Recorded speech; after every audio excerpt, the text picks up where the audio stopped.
started. Does anyone want to get out?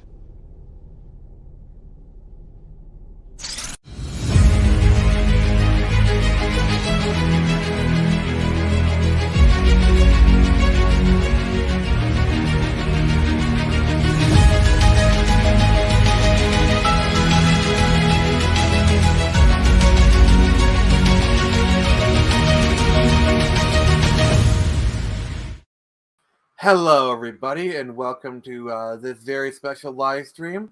In this live stream, we are going to be learning one very special thing. Trust the fungus. Trust the fungus. And joining me are some very special people. First off, we have Caster. How you doing, buddy? I'm doing very well. How are you doing today? Fine and dandy, like sour candy. And also joining me today is a very special guest. We have Neeks. How you doing? Hi, good, thank you. Pleasure. Thank you both for joining us. We have some other guests who may or may not be popping in as the stream goes on. So, yeah. So we are gathered here today to talk about the Mario Brothers movie. And first off, I kind of wanted to go around and just kind of talk about our general history with like the Mario franchise. Ladies first, Nix, what do you think?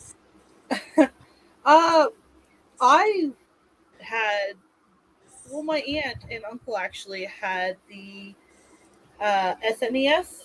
So growing up, whenever I'd be at their place, I'd be playing Super Mario World. I was never really good at it, but it would be me and my older brother. And of course, I always had to get Luigi.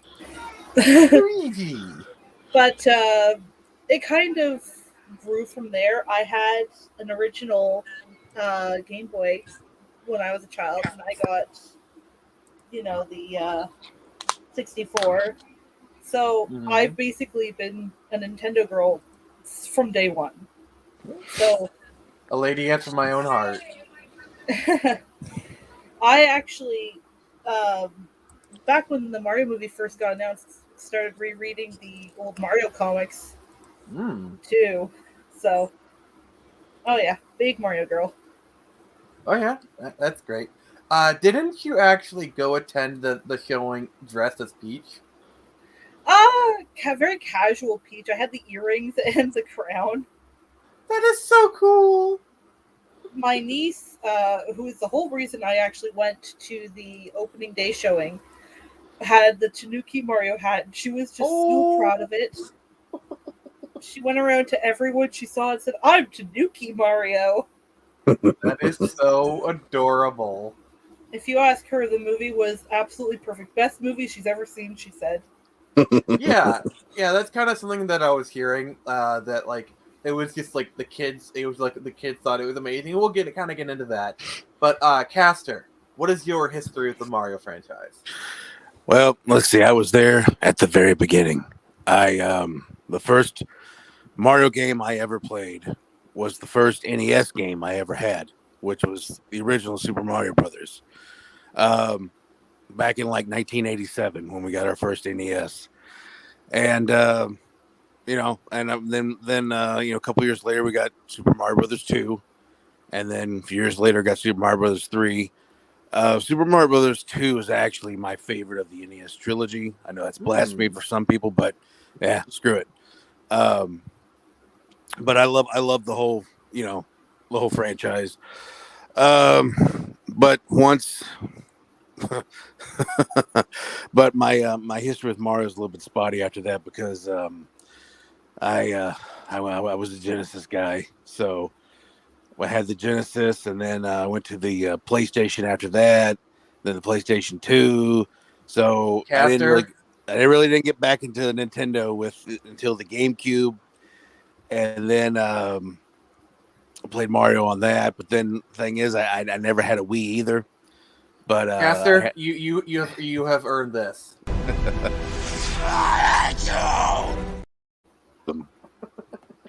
But then I have the Switch, so I've skipped I've skipped consoles here and there, but my history with Mario is all the way back to the beginning, and I've went back and forth to the franchise But yeah, it's something that I grew up, something that's a part of me.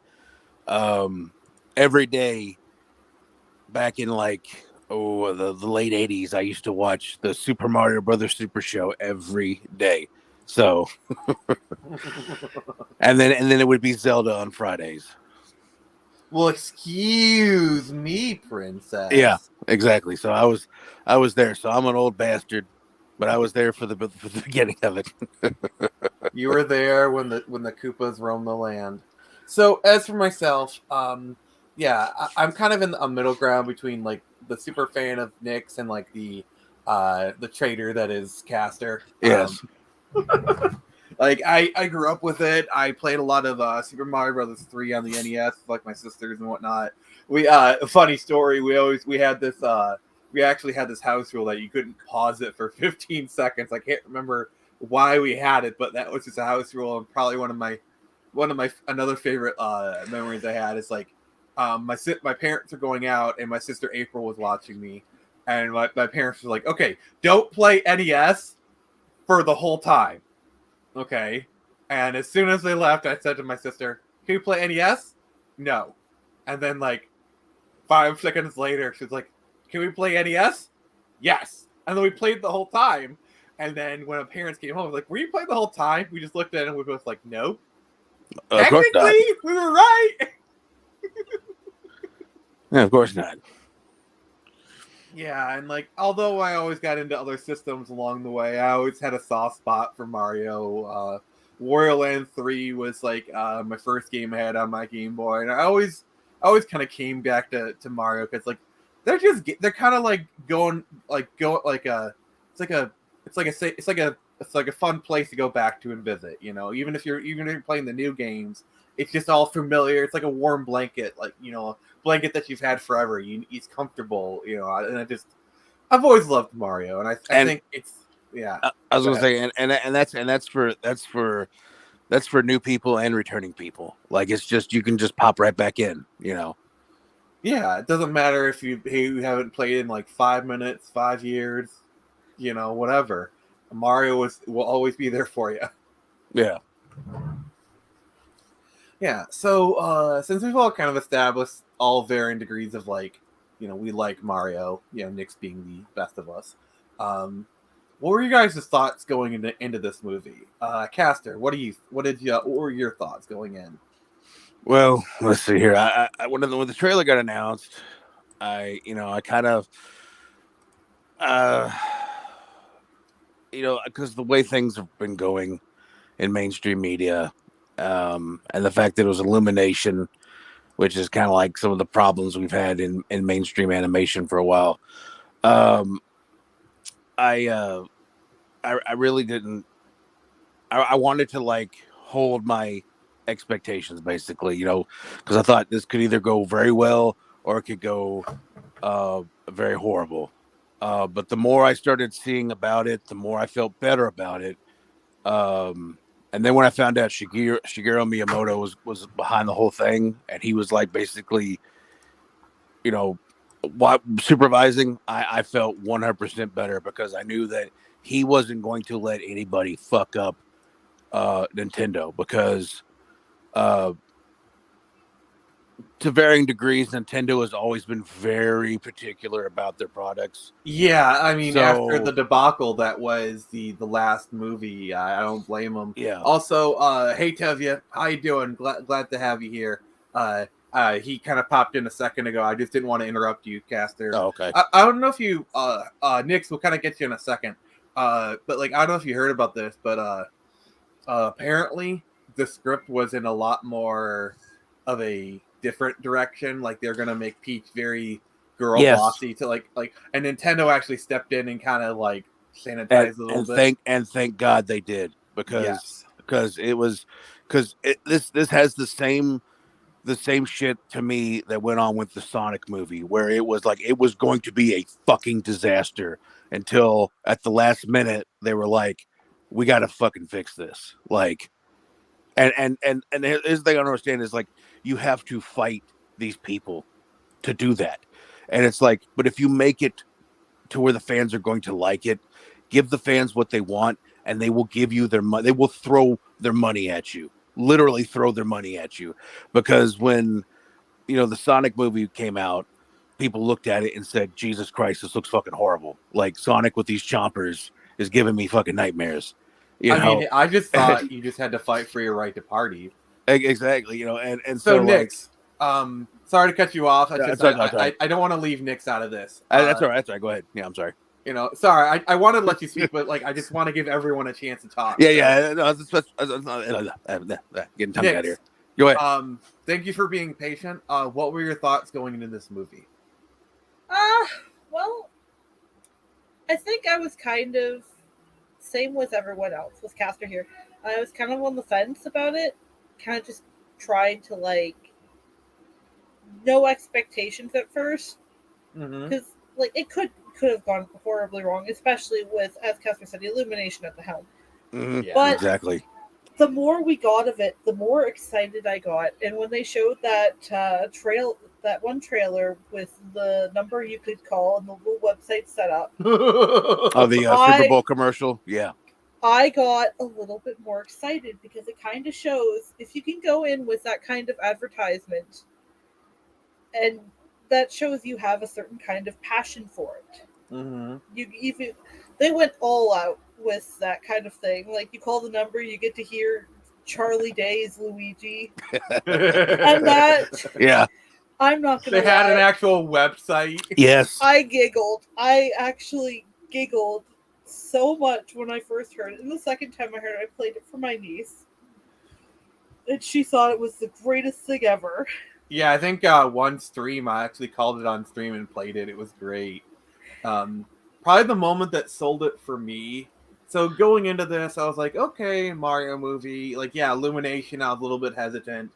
But, like, the moment that I pretty much got on board was when they showed kind of like that extended scene, where Toad's bringing him to the castle, and I could see kind of the movie in action a little bit more. I was like, okay, yeah, I think this is a movie I'm going to enjoy.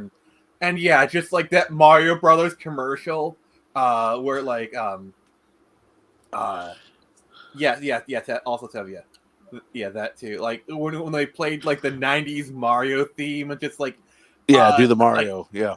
Oh yeah, and just how many like Easter eggs were kind of in that. It just was crazy. And see, that's kind of the thing about this movie is there are so many Easter eggs in this movie. Like, and that's kind of like the next kind of topic I wanted to broach is like, how many of like the Easter eggs did you like for like obviously right off the bat they had Charles Martinet as Jumpman. Yeah, that was really cool.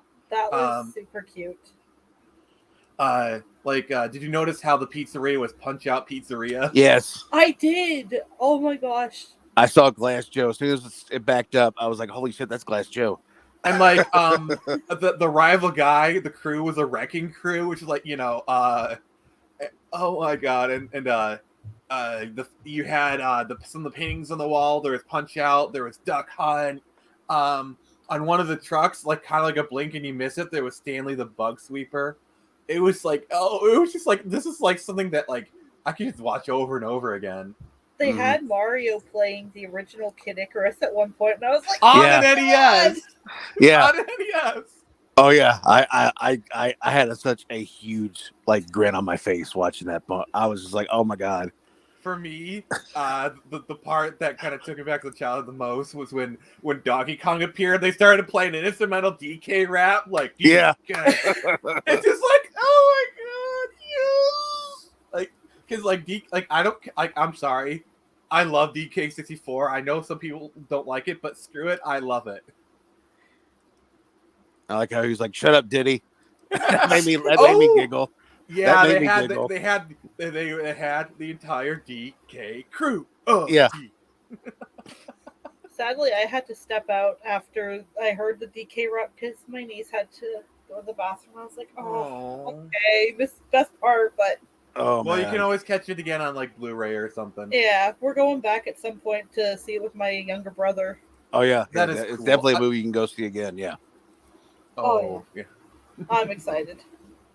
Yeah, I know kind of like the modern opinion of DK64 is like, oh, it's like the worst of the collectathons, but I don't know. It's like I played it as a kid, so it's got some like nostalgic value for me. So like I kind of give it a pass.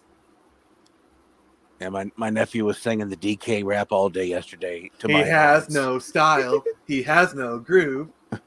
If he shoots ya, it's gonna hurt. I could just like. Yeah, he was just sitting there going DK Donkey Kong, and I was like, please shut up. After like after like 5 hours, I'm just like, okay, buddy, let's do something, change it up a little bit. Yeah, like I just feel like this movie really did a really good job of just kind of hitting like all the kind of the beats that they should have. Like kind of going into like some of the favorite moments. Probably mine would be the Mario Kart Rainbow Road sequence. It's just like that was actually my favorite part of the film, was the Mario Kart sequence. Like I thought that was the best part of the movie. I was just I know I'm gonna say this a lot, but it's huge smile on my face during that whole scene. Like I was just like when you're selecting your card, it's literally the exact sequence from Mario Kart 8. The music and just like the way you do it. Yeah, like I looked at my nephew and we kind of elbowed each other, like like Nix, what were some of your favorite moments? So I love the Rainbow Road sequence. Oh my god, yes! I thought it was really well done, like, but I think fucking blue shell. I think one of my favorites absolutely was seeing baby Luigi get bullied by that my god. And then seeing Mario come in and beat his ass. Yes, I did not expect to see baby Mario and Luigi, and I was just freaking out. I'm sitting there next to my 4-year-old niece, and she's like, "Oh, it's baby Mario, baby Luigi." Like I gotta say, you can tell the people who made this movie were super passionate. Like the amount of stuff they put in.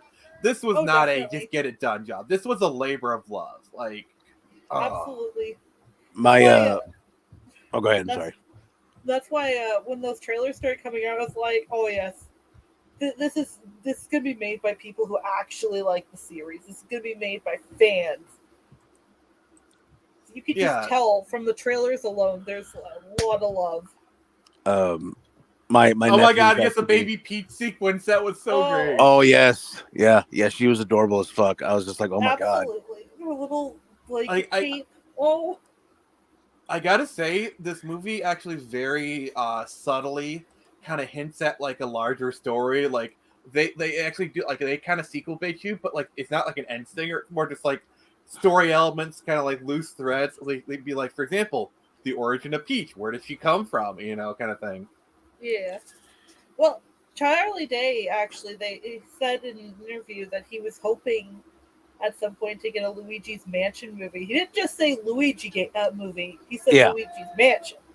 Like, actually, one of my favorite things is like when he's in there, he's like saying Mario.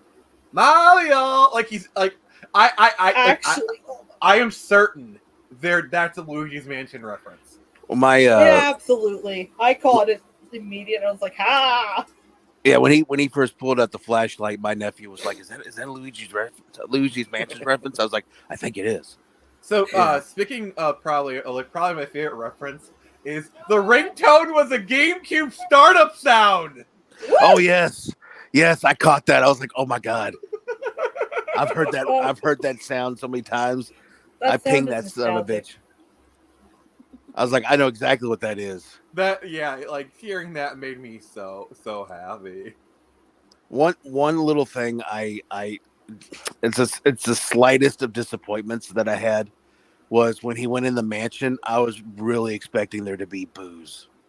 Yeah, I mean, I think the fact that it was a castle, I think because I think if they had made it a house, it would have been, people would have gotten confused. Like, oh, is this Luigi's Mansion? I think because it was a castle. But that's kind of like a good segue of like, so we all love this movie, but no movie's perfect. Nix, did you have any problems? I definitely had a couple. Nothing like major, just kind of small things that took me out of it. But my smallest complaint has to be that there was no reference that I spotted to Super Mario Sunshine, which is the Mario game I've had to go back and play because my niece went and deleted my save by accident. Yeah, that is a bit weird. There were a bunch of Mario Odyssey references. Like for example, the tux that Bowser was in was obviously from the game. They went to the Desert Kingdom of Mario Odyssey, so yeah, there was actually a lot of Mario Odyssey love. I was like, at the least there'd have to be like a Pianta or the Gnocchi Delfino. From like Isle Delfino references would have been, something. Yeah. But like there wasn't, and I was kind of like, oh, that sucks, but whatever. We even got a Galaxy reference with the Luma. Yeah, the Luma. I was like, oh, sure, Galaxy gets a reference, but my boy. But actually, I think it was a bit short. Like certain scenes didn't really flow into each other naturally. It was pretty fast paced, I will say, but I think with it being a kids movie, I actually think that was probably to its betterment. Probably for the best. Yeah, because with kids, I think from what I hear, 90 minutes is kind of like their limit. So having like a really fast paced movie for 90 minutes is like perfect for them. Yeah. My other complaint, as much as I love Donkey Kong, I could not stand hearing Seth Rogen in the role. I don't mesh with that man one bit. Yeah. And then plus when he just came out and said like, oh, I wasn't really even trying. Like Jack Black, I'm not a fan of, but he at least tried with Donkey Kong. Like with Bowser, I thought actually like Jack Black actually did a pretty decent job as Bowser. He did amazing, honestly, to me. Like, when he was singing, his Jack Black voice definitely came out. Like, his Jack Black voice definitely came out with doing the sing, but at the same time, it's singing. You can't. It's kind of harder to sing in like voices and accents. That's true. My other complaint would have to be a bit of Princess Peach, sadly. She's like one of my two favorite characters. So. Oh, we have a newcomer. Oh, Bubba! What's up? Better late than never, brother. Yeah, sorry about that. Y'all literally went live right after the last time I checked the DM group. All right, so let's just kind of speed run the other topics with you, just kind of get you up to snuff. What is your history with the Mario franchise? Okay, so my introduction to the Mario franchise was being 5 years old and playing it in my cousin. It was in her room. She set the Nintendo up. That is the very same cousin that does my taxes every year, along with my siblings and my my fiance and everything. And so every year we would do something nice for her because she won't. My family's weird. We won't accept money because we'll end up using it for responsible things instead of How dare you? Yeah. So we all have to do gifts or favors, and so we took her to go see the Mario movie. And she's 42 years old, and when I tell you, she enjoyed it like a little kid. It was a very good day. It was, but yeah, no, that was my introduction to the Mario franchise. Super Mario Brothers 1 and 3. Nice. And what were your thoughts, kind of going into the movie? My thoughts going into the movie absolutely were pessimistic and bleak and dark. I just knew that we were about to get the boss girl Peach and her and I just knew that it was going to be like Katniss Everdeen or Katniss Skywalker. Yeah. Katniss Palpatine. Yeah. Didn't you know Jennifer Lawrence was the first female action star ever? Yeah, that's right. That's right. Weaver owes her career in Aliens to Jennifer Lawrence. Absolutely. And then, what were some of your favorite moments kind of going through this? My favorite moments going through this. All right. So I'm a huge Easter egg guy. And when everything from the duck hunt duck to the hat shop from Odyssey, seeing Paulina on the newsreel, like I said, everything. But if I had to pick a favorite moment, it is definitely when they're my brother and I we're both like all my siblings, all of us were there, you know.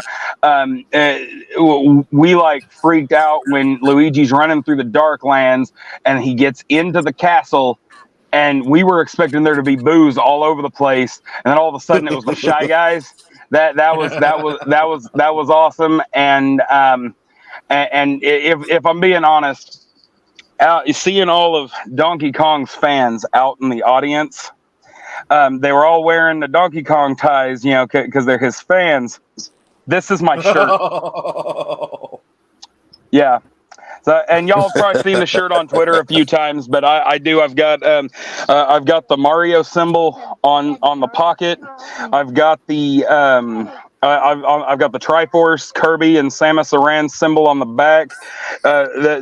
It is my Nintendo fanboy for life shirt. On the back, it's got and I had this custom made, and on the back there's it's a take on the old slogan, you know, now you're playing with power. It says "Dare to play with power" in the same blue font and everything. So yeah, it's the shirt I went and saw the movie in. That is like actually really cool, I gotta say. But yeah, I'll tell you though, favorite single moment. Yeah, back on topic. My favorite single moment had to be when they're getting the cars ready and Toad comes out in that big monster truck.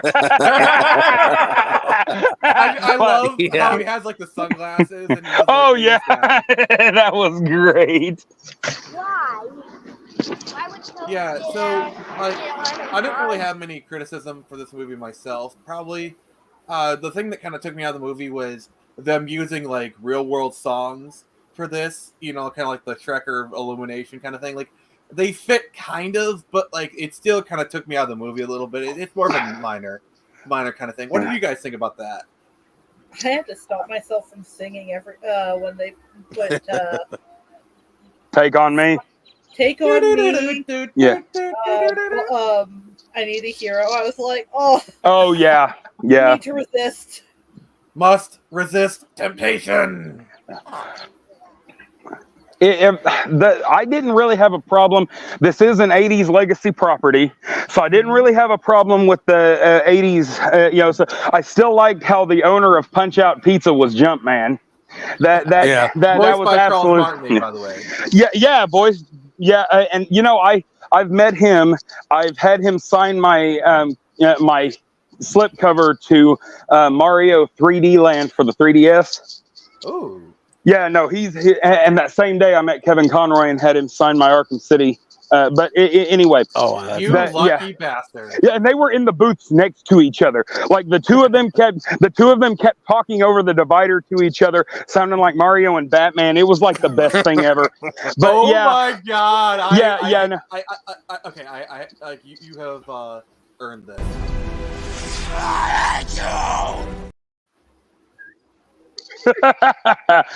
But even better was in the next booth over was Ernie Hudson, Winston from the Ghostbusters. Oh wow! Yeah, no, that Comic-Con was a really good one. But yeah, anyway, yeah, I didn't really have a problem with the music. I do not like that they did not, you know, use the original score that they were going to go with. They're saying they're going to put it on the soundtrack. But that it was, you know, that they cut it out of the movie. That seems like an odd choice to me. You'd think they'd find a place to put it. Yeah, I mean, I do think they did make a pretty good use of like the Mario score and whatnot. I think they kicked it in always at like exactly the right time. I'm just thankful they didn't use any modern songs like current day. Oh, imagine Billie Eilish with "Bad Guy." I would say Billie Eilish start playing. See, I would save that for a third movie. You know, just saying. See that's the shit that they would do if Illumination had 100% control. And Hack Joe is like saying, at least the songs are bangers. What they use, like, you know, they may have been out of place, but at least they were good songs. They were. But yeah, I went to the movie. I'm like, oh, they're gonna do the Illumination thing, aren't they? They're gonna use all the modern pop. I was like, oh, no, they didn't. Pleasant surprise. And the amount of baddies, like they did a good job of giving Bowser Thanos status in this film. Yeah, yeah. And you know, I mean, I do. But are we on the criticism part though? Yeah, we are. Y'all mind if I tell you that it's a real nitpicker. Like this is a really minor one, but it irritates me to the point that my eye twitches. Cranky Kong is supposed to be his grandfather. Junior is supposed to be his father. You know, in Nintendo canon, Cranky is supposed to be our DK's granddad, the original Donkey Kong, and of course the Donkey Kong Jr. that we've seen him in his own game when he's saving his dad, and he was also in the original Super Mario Kart. He's supposed to be Donkey Kong's father. So I did take small issue with that. But yeah, no, that's so minor. I was so surprised at how little I had against this movie. Like this movie made me feel great. I had not been to the movie in over a year. Apparently, I just kind of saw this report that the Mario Brothers has passed $200 million worldwide in 3 days. Oh yes. See, and that kind of like, what did you say, Nix? I just said it's well earned. I agree. Oh yeah. See, that kind of leads me into kind of like the next topic where, going into this, you saw the professional. I am doing air quotes right now. Movie critics just blasting this movie. And I'm sure we've seen like the Grace Randolph review, you know, fuck Grace Randolph, we all of that. But like, what is it about this? About like these professional critics, how they just seem to hate this movie, but like everyone else is just adoring it. Well, go ahead. Nix, what were you saying? I said I think it's just that they're very out of touch. You can tell not very many of them, if any of them at all, have ever touched a video game from what they say. Like the infamous unplugged Game Boy quote. Yeah. So the thing is, if you unplug a Game Boy, you can still play it because it runs on batteries. Well, but that's the whole point of it. Yeah. If you look at it though, most of the movies that we've loved have been movies that the professional critics have not loved. And I have a theory about this. If you are trying to measure, The Hangover by the same standard you measure Gone with the Wind, you're going to get some very skewed results. But they use the same exact criteria for every movie. It's every single movie. They don't really, they say they sort them by category, but they really don't. Every movie is measured on the same critical, questionnaire. And to me, that's so what we got was a movie filled with service to the fans, both young and old. Fans, my nephew was with us. He's homeschooled, so they did like he rushed to get all of his schoolwork done. We went and saw that movie at 11:30 a.m. And that's the thing. My 9-year-old nephew enjoyed that movie every bit as much as my 42-year-old cousin, and all of us in between. And it was the same with the Sonic movies. The critics bashed those movies, absolutely hated them, because they don't think that what is good, they don't feel like if they stay true to the video games that it can stay true to, that it can be a good movie.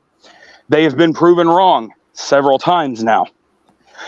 Say what you will. This is yet another feather in Nintendo's cap. Let's not forget. Yes, it was Toho, the people that do Godzilla, that produced the Detective Pikachu movie, and it wasn't like the game, but they still made us believe that Pokemon existed next to real people. At the very least, they made a good movie. Like they did, and that's the thing. When it's all said and done, Rampage, obviously not Nintendo, but I liked the way they did that. They made that movie where the people were naming the monsters after the Rampage monsters, so they didn't have to keep to any weird, video game tropes. They even had a copy of the game in the rich people's penthouse. And this is all without even mentioning the blue hedgehog in the room. Sonic 1 and 2 Yeah. are like two movies that really have proven people. I honestly believe like the comic book movie trend is dying. I'm not saying that comic book movies are going to go away, but I think the trend of and it's just a passage of time. I think now that we've cracked the code for video game movies, we've cracked the Konami code. Ha ha ha. We're going to start to see an explosion of video game movie adaptations. It's time for the MCU to die and time for the NCU to rise. You're here. All hail the Nintendo Cinematic Universe.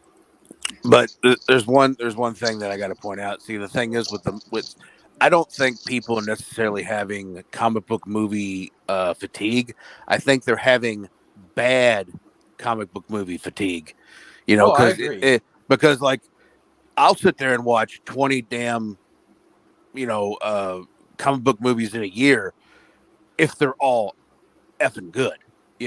You give me a movie that is like 1-to-1 to a comic. I'm going to like, if you give a comic book movie that has the same level of love and care that they just gave like Mario, bangers every single fucking time. Every single time. We see this, like people being like, oh, cinema is dead, has been dead since COVID, but like, look at like Spider-Man Far From Home, Top Gun Maverick. Like you get these movies that people actually want to see and they do well. It is so crazy. It's like, if you give people what they want, they will support you. It's not that hard, people. It's amazing how many people don't understand that. It's like like I said before, we will literally throw our money at you. Yeah. Like it's like, do you want to be rich? Do you not like money? That's like when somebody was talking about, somebody made an open letter to Sony and Marvel, and they were talking about putting Spider-Man in the MCU because there was a whole thing about Sony owning Spider-Man and can't do it, blah, blah, blah. And somebody had an open letter and said, "Dear Sony, dear Marvel, do you guys not like money? Do you guys not want to work together and make Spider-Man's situation is a little more complicated because Spider-Man on his own literally makes more money than pretty much all other Marvel properties combined.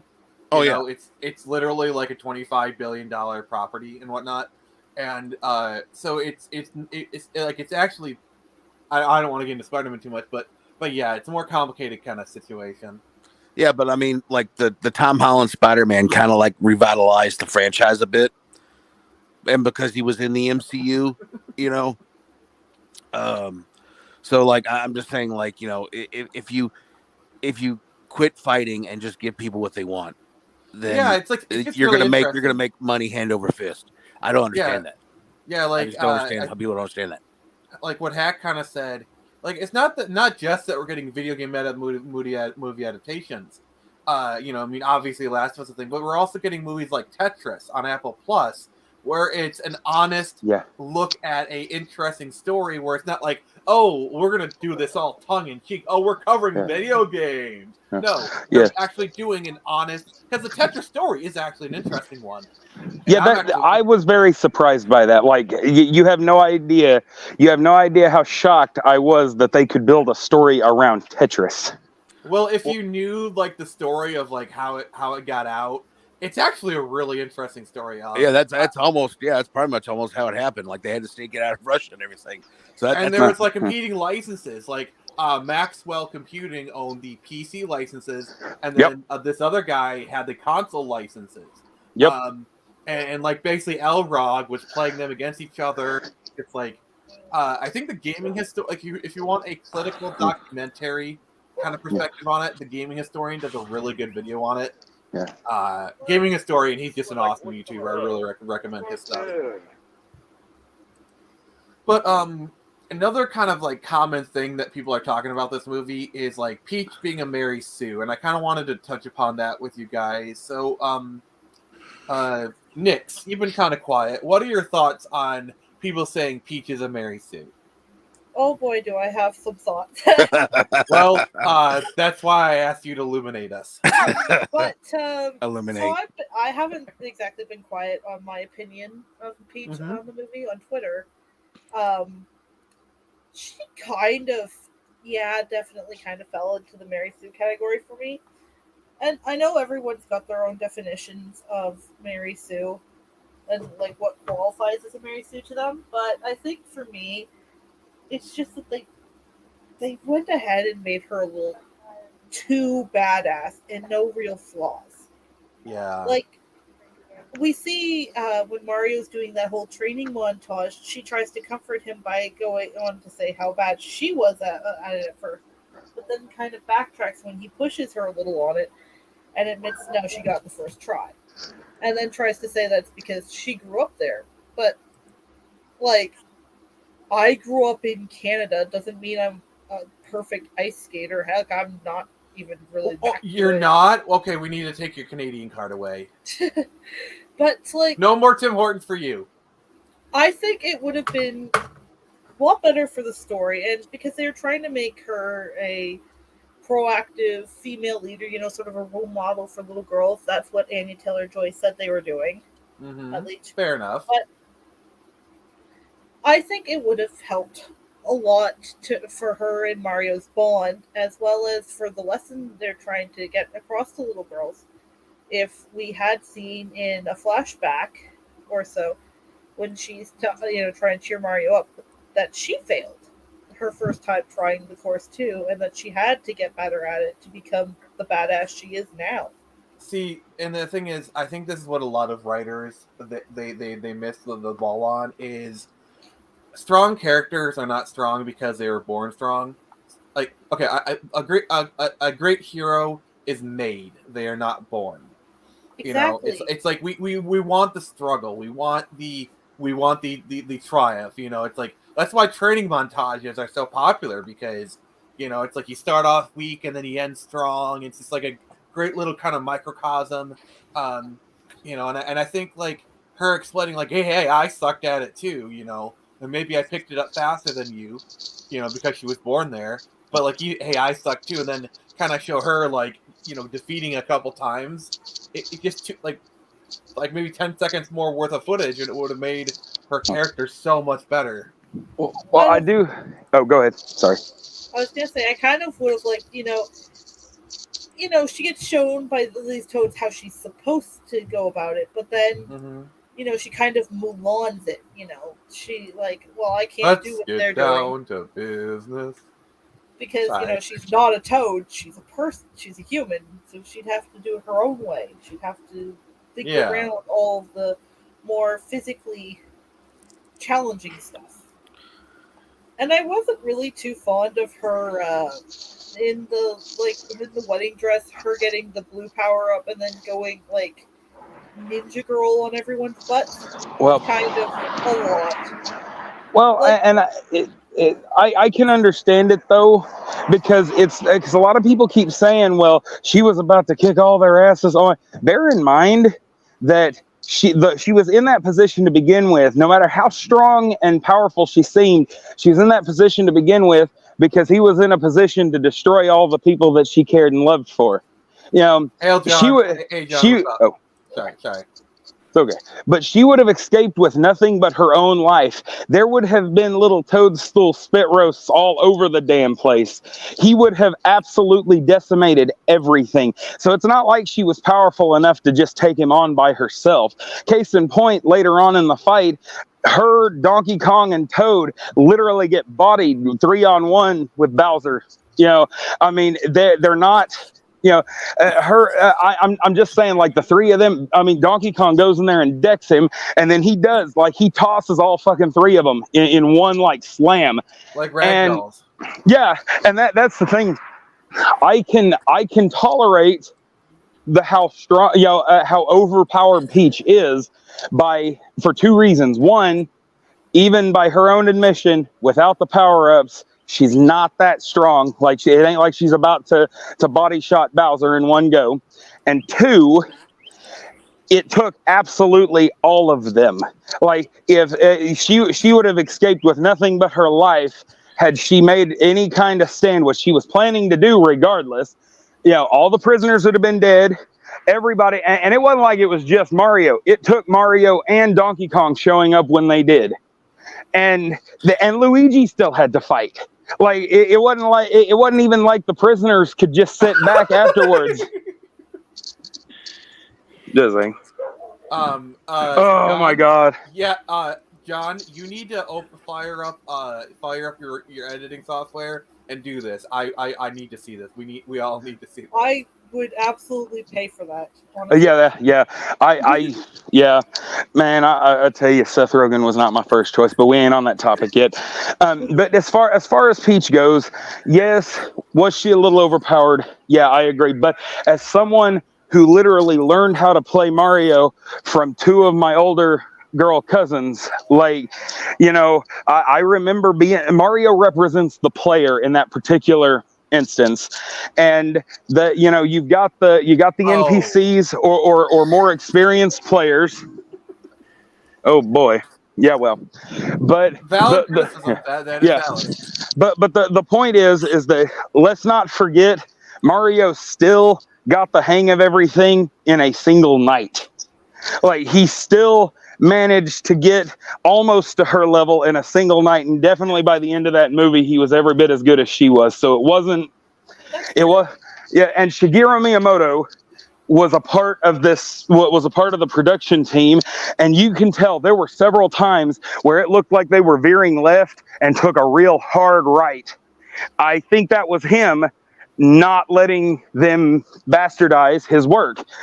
He hated Donkey Kong Country when it first came out, but he was the one who compromised and made Cranky Kong the original Donkey Kong, and made Junior his Donkey Kong's father, because that way he was able to accept this Donkey Kong, and the fans were able to were able to enjoy it. The man is the king of reasonable compromise. He always has been. And so, again, I disagree a little bit on Shigeru Miyamoto, but that's a discussion for another stream. Okay, yeah, that's. I'm just, there are times. Everybody. You're welcome to your opinion, but like I said, way outside the purview. But yeah, as far as her not having any flaws, I'll give you that. But what she does have is a very egregious weakness. All of her subjects are powerless as all get out. She is completely bound by these little creatures that pampered her and loved her, but cannot defend her. And so they are that her Achilles heel is that will always be her undoing. Is that without other champions there, without Mario and Luigi, for instance, and Toad, without them, she can't protect them. And she's only one single champion for them. And so to me, I feel like that kind of rounded her out enough, that I could tolerate everything else. Yeah. I feel like a lot of the people calling her like Mary Sue's, they do make a lot of valid points. But to me, ultimately, I feel like, sure, he might be a Mary Sue, but he's far from the worst. He is not the most egregious example of it. And I think that's where a lot of people are landing. Yeah, she's not Katniss Palpatine. I've been championing this since I first saw the movie. I think it would have been nice to see, a bit of a return to the Peach from the old comics, where she was kind of a hothead, and she could get herself into trouble, but she could get herself out of trouble too. That'd be cool. That would be cool. Yeah, not powerless, but not overly powerful. Exactly. I think it would have added to the comedy too quite a bit to have her be that kind of more boisterous character. Yeah, that would be cool. The problem is modern writers, they don't know how to write that kind of female character without making them just annoying bitchy girl boss. See, and I'm mad that she only levitated the one time. That was literally her power in Super Mario Brothers 2. Yes, I know the whole Doki Doki Panic, backstory to that, but that was literally she only did OP in that game. Yeah, she was so freaking OP. Yeah. Well, but my favorite to play that game is still great playing as Toadstool. Peach. Yeah. Yeah. Well, yeah, but it's always funnier playing as Toadstool because it's like playing the game on hard mode. Like he can't jump as long, as far. He certainly can't levitate. So you are, but he can throw things just a little bit further. And it's always great, especially when you're fighting Birdo and you've got the egg and you're just like, you can hang back a little further and be like, "Doom!" Yeah, it's great. Yeah. So, switching gears a little bit, Bubba, you kind of mentioned the voice cast. Let's kind of go into that. Let's kind of just go like cast member by cast member, kind of talk about it. And let's just kind of just start off strong with like the big one. What did you guys think of Chris Pratt as Mario? I enjoyed it. I liked the fact that they made the original Mario accent a caricature, and that he sounds like he's from, that he sounds like kind of like he's from Brooklyn. Now, Chris Pratt could have done a better Brooklyn accent, but as far as all that goes, he did I say this all the time: the best actors cannot save lousy writing, but the best writing can save even the lousiest of actors. Seth Rogen is a big testament to that in this movie. Yeah, Oh, definitely. I liked Chris Pratt as Mario. I was a little iffy on it at first. I remember when everyone was freaking out about it, and I was like, not my first Imagine choice. if we had someone like Idris Elba voicing Donkey Kong. Just imagine how it would be like in those same lines. It would be like a billion times better. Oh, absolutely. Honestly, Or I like think Terry Crews. Like Terry Crews. Oh my god. Terry Crews has the energy for it. Yeah, definitely. I think I saw fan art the other day of like an 80s animated Don Bluth Mario movie, and I could just hear Dom DeLuise's voice coming out of the Mario character, and I was like, that would actually be a great fit for Mario. Yeah, don't say that too loud. They'll start putting it together with AI. Oh god. Now at some point I want to do a discussion like they're doing a Mario movie in the late 80s, early 90s. Who's the voice cast? Just like imagine just I'm trying to think imagine Orson Welles as Bowser. And then imagine Ed Wynn as Luigi. Michael Clark Duncan as Donkey Kong. Oh my god, yes! That would have been incredible. Oh my god, yes. He would have rest in peace, you I miss him so much. Like he was done it too. Yeah. He would have loved it. He was the one bright spot. He was the one bright spot in that cesspit of a Green Lantern movie. He played Kilowog, my favorite Green Lantern of all time, and he made it believable. And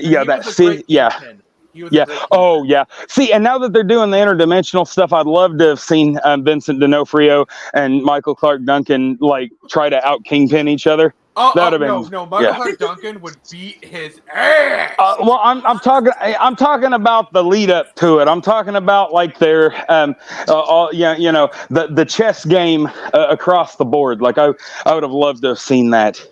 Also, just wanted to kind of acknowledge what John says. Yes, rest in peace, Captain Lou Albano. Rest in peace. Absolutely. I think Charlie Day was perfect as Luigi. As far as the best cast, does he Charlie impress Day princesses if they've got good taste? I loved that line. Yeah. That line was incredible. I think Charlie Day was spot on. Casper, what do you think?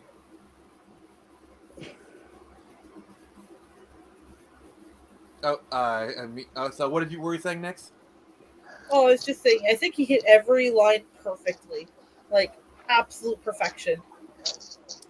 Yeah, probably the one that surprised me the most was Jack Black as Bowser. I never had any doubt about that. I knew he could pull that off. Yeah. That he was the one cast member I had zero doubt about. I was a little bit unsure, but it does seem like he actually put effort into the voice acting. which I do give him a lot of credit for.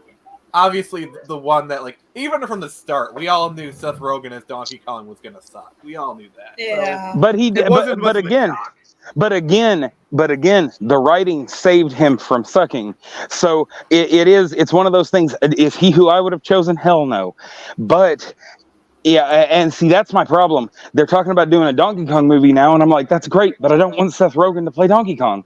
Yeah. Because they could do it for one movie. I don't know that they can keep doing it. That's my biggest problem.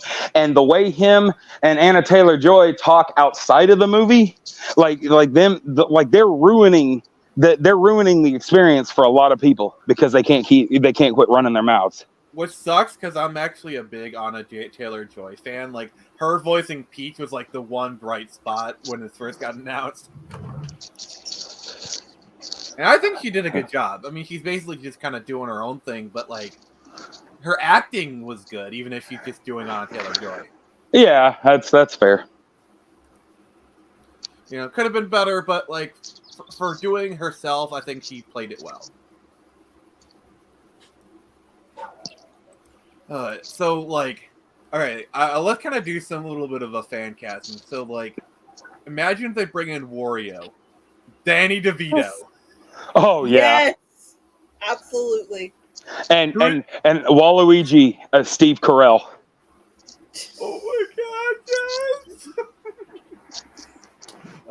I'm trying to think of like some okay.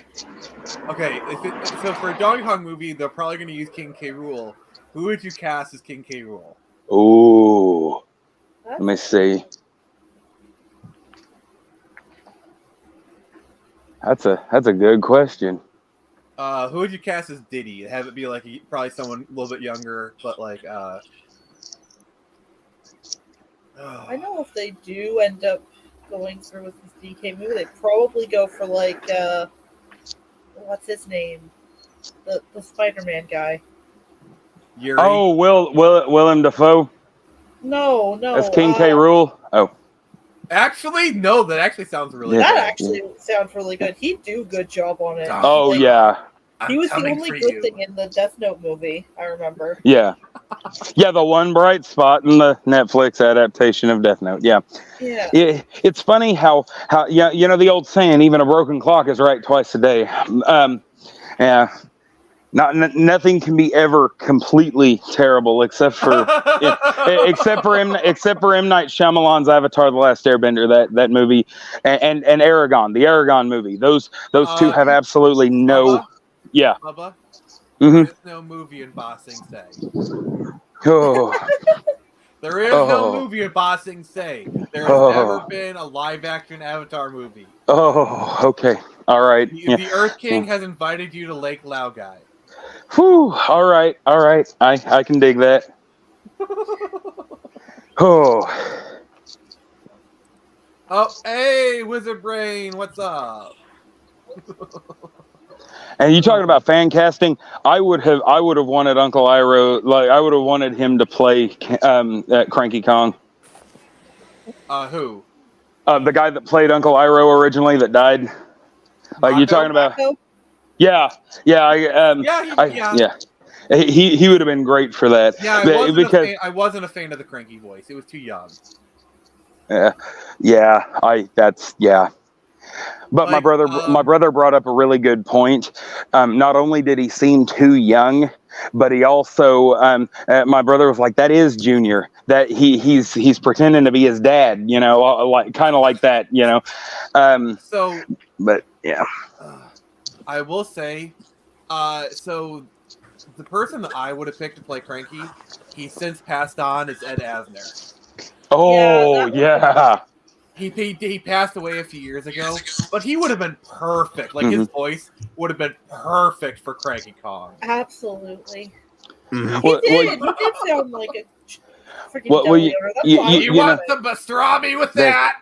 About 10 years ago, so it had been about 8 years before she passed. They asked Betty White, how long she is planning on living. She goes, about a month or two after Ed dies. Talking about Ed Asner, he died, and a month later she passed. Yeah. Yeah, that was yeah. A few of them, Cloris Leachman, all of them. So many of them passed so close together. They were just waiting on each other to die. Yeah. Did you know that they actually wanted Robin Williams to play Professor Oak in Detective Pikachu, but That because would he have been, died, yeah. that would have been amazing. I'm sorry, Oh, but, yeah. just imagine Huh. Robin Williams as Professor Oak. Yeah. Whoa. What kind of man wears slippers every day to work? The same man that forgets the name of his own grandson. It's like go. I need to go. I need to go have sex with your mother. Go on your adventure. Yeah. Yeah, and he would have made that joke too. Oh, he totally would have. He'd have been like, "Wait, is your mom single?" No. I just hope when they get around to doing a Zelda movie that Zelda Williams makes a cameo. That would be very nice. That would be very nice. They're talking about having Henry Cavill play the voice of Link. And I'm not completely against that. I could think of better choices, but I'm not completely against that. But Idris Elba needs to be Ganon. Oh, imagine when they do the Smash Brothers movie and like Knuckles and Ganon are in the same scene. Oh boy, yeah. Idris not gonna have the park as Knuckles. I'm sorry. Yeah. Oh yeah, he was a great Knuckles, and that's definitely him or crap. I forgot the name. Never mind. Definitely one of my two favorite picks for Ganon. The King of Hyrule has to be Anthony Hopkins. Oh, Yes. I would. Yeah, definitely. Who was the guy that played? This is gonna sound stupid, but I can't. It's on the tip of my tongue. I can't think of it. Who played Bane in the Batman movie? Oh, you're talking about Tom Hardy. Yeah, Tom Hardy. Yeah, how about Tom Hardy as who I Ganon? was before I put on the mask. He would do okay. He would be okay. Because I know he's As like who? a chameleon. As who? As Ganon. He could do it. He could definitely do it. I don't know. I'm thinking more like before he's like full on Ganon. I'm thinking more Ganondorf though. Like Idris Elba has that smoothness to his voice of somebody that you know is unhinged under the surface. All right, John. Thanks for stopping by. We really appreciate it. Later, John. Nick, you're about to say something? I was gonna say, I think Keith David's my second choice for Ganon because he's just Oh my got God! Yes. that voice. Never mind. Take it back. Yep. That's Keith it. David, I want to play Ridley. That would be great. Keith Yeah, David, never I mind. want to voice Ridley. That too. That would be great. Yeah. And I'm sorry, but live action Metroid has to be played by Mila Jovovich. I'm sorry. No, I do. I think Gina Carano could be Samus. She's too bulky. I'm sorry. Oh no! I'm talking about voice wise I mean, it's kind of a humble brag, but he's too big. He's got too much muscle. I'm talking. But not anymore. She's not actively fighting anymore. But no, it's just I'm talking about because they're planning on doing all these CGI. They're not really now. If you're talking live action, Mila definitely needs to be the one to play Samus. Like Metroid, I think would be a good live action movie. I think like Zelda could work in live action. I really hope they don't go live action with that, because then we're gonna get somebody like Tom Holland. That's what I was gonna say. It's like if they're gonna pick someone, be Tom Holland, and that's not okay. The Legend of Zelda, starring Michael Cera. Even worse. He got that Seth Rogen. Seth Rogen opened the door for him. He was like, "Yeah, they're gonna have Zendaya Zelda movie." They're gonna have Zendaya play. He's all fidgety and shit. Oh, also they're gonna have an AI Gilbert Godfrey voice Navi. Hey, listen. That would be terrible. That last part was a troll. I will admit. Yeah. All they'd really have to do is rework some of the Affleck duck, lines, and that yeah. Hey, watch out! Listen. Sorry, honestly, I'm gonna stop doing that. I just lost 2 people because of that. So honestly really Hollywood, you better not fuck up my boy. Zelda is my jam, and I will Me too. absolutely go and riot. Yeah. My, Oh, my yeah. mother my mother beat the original Legend of Zelda while she was pregnant with me. I've beaten it several times, but I was playing it one day, and she's like this would actually be your second time beating this game, and I'm like, what? Yeah, and so then she told me. But no, I have been a Legend of Zelda fan for so freaking long. Legend of Zelda, Link is the reason why I love swordplay so much. Same here. Yeah. Majora's Well, Mask is my absolutely favorite that game of all time. That and pirate movies, but you know. Nix, you have a question. I think definitely Mario's the jelly. I've always been a Nintendo girl at heart. Like, I like other games, obviously. I got other companies, but like Mario and Zelda are the oldest. Sonic's third oldest, so like. Oh, full Sonic! sandwich. I love Sonic. Also, someone wanted to say hi, so we're going to be taking a quick rap break to just kind of be like. Oh, Courage wanted to say hi. Hi. that's awesome. Yeah, I mean, you've seen pictures. I mean, you guys have seen pictures of him Yeah, on Twitter, but like, yeah, now you can see him in person. Yep, that's awesome. Yep, Courage wanted to say hi, so I figured quick rap break, kind of mix things up. So if they do a real Super Mario Brothers 2, like they should, you know, how about the guy, I can't remember his name, but the guy that played Gimli from Lord of the Rings, how about him for Warts? John? Oh yeah. Yes, John Reese. Yeah. Yes. And Oh, he has to play it straight. And do the croaking too, like everything, and he could do it. It would sound great. I mean, honestly, John Reese Davies, I think he would be totally And up for that. don't shy away from Birdo. Make Birdo exactly the way that they them is supposed to be. Yeah, because like Birdo is trans, right? Yeah, but yes. Canonically speaking, yes. That's what I kept telling them, because they kept talking about all the LGBT stuff. They're like, well, all the Mario characters. I'm like, there's already a couple of the, because of course there's that one from Super Paper Mario as well. I can't remember that one's name.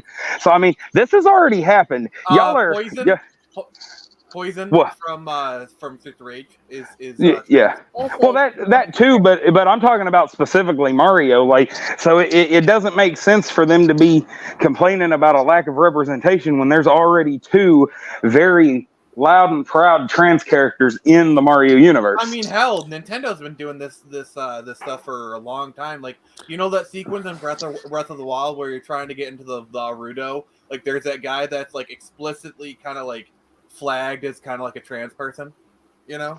Yeah. Definitely. Like when Nintendo does it, they do it right. Well, see, then that kind of touches on a thing with a lot of like the nerd hobbies, you know, comic books and games and tabletop gaming and all that stuff. We've kind of already had representation of everything already. It's like all these people coming in and saying, "Oh, no, like we're gonna finally have representation." It's like you're kind of late to the party, guys. Like we've already got this here, you know.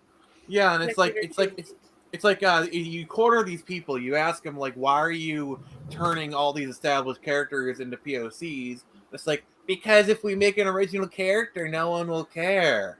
It's like that's how you tell someone is shit at their job. That is the whole point. Some characters will fail. Only one in every dozen or so will thrive. But that is how new IP is created.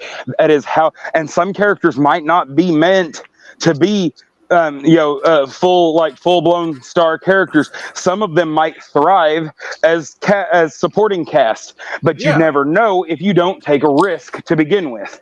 Well, it all goes back. It all goes back to what I was saying before. If you make a damn good movie, people will throw their money at you. And the example I want to say is, I bet you in the late 90s, all right, in the late 90s, I bet you the majority of people did not know who the fuck Blade was, except for nerds. Exactly. And that movie kicked fucking ass, and that's all I ever heard. Some motherfuckers always got ice skate uphill.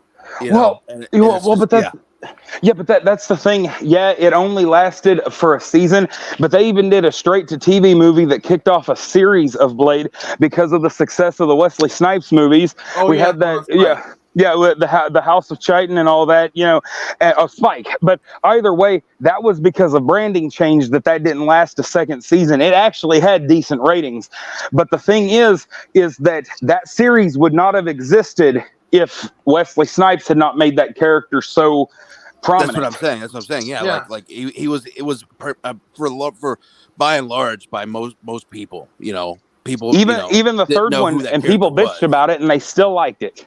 And Well, also the other thing you got to realize about the Blade movie is it wasn't really marketed as a comic movie. It was marketed as a vampire action movie. exactly, Like, yeah. the fact that it was based off a comic book was more so relegated to a trivia. Like, oh, did you know that Blade was actually a comic book character? It was like a fact you found out after you saw the movie. Well, it's kind of like The Road to Perdition. Nobody realized that wasn't based off of some grand literature. It was based off of a graphic. Yeah, Scott Pilgrim as well. But that's the thing that people are surprised at how much and comic books are the original American art form. Like that's what people seem to forget. The reason why hell, the Mario comics, for instance, through Valiant and the ones that were imported over here, people eat those up. Those are worth so much now, and not even for hardcore collectors. People buying them up because this movie was so good and they just want to freaking read them. If you go on eBay right now and see the cost of the of all the cartoon episodes and stuff from all the Mario cartoons, those are going up in price because they made a movie that was good enough that everybody wanted to go see it. I rated it as just a little bit better than Sonic 1, but not quite as good as Sonic 2. That was my personal opinion. But that's the point. It's that who the hell thought that Nintendo and Sega would be in a different kind of rivalry in 2023?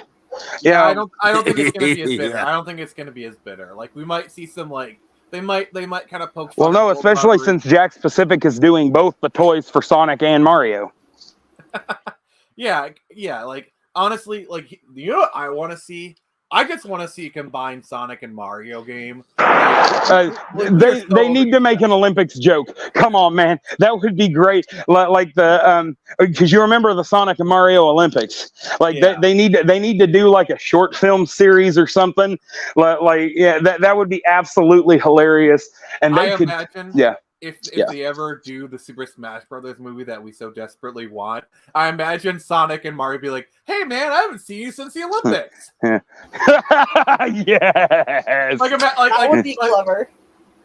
I can just imagine Sonic just like topping out of Mario, and like they already know each other. Like, well, and get the guy that played Pac-Man in that most recent series that my nephew watches. I told you my nephew's 9, and they had that Pac-Man series that was out just a couple of years ago. Like, they could get him to play Pac-Man in that movie, in the Smash Brothers movie, if they did that. If they manage to do a Super Smash Brothers movie and combine all this stuff, it will literally do Endgame numbers.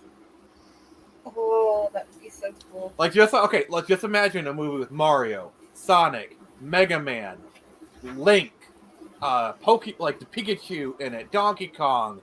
Trying to think of like, sure, if they do another like Final Fantasy, like just imagine all these characters in a movie, and like Kirby, I just imagine all these characters. Oh, I need a Kirby. I need a Kirby movie too, like that. Oh man, you got to pick somebody really good for King Dedede though.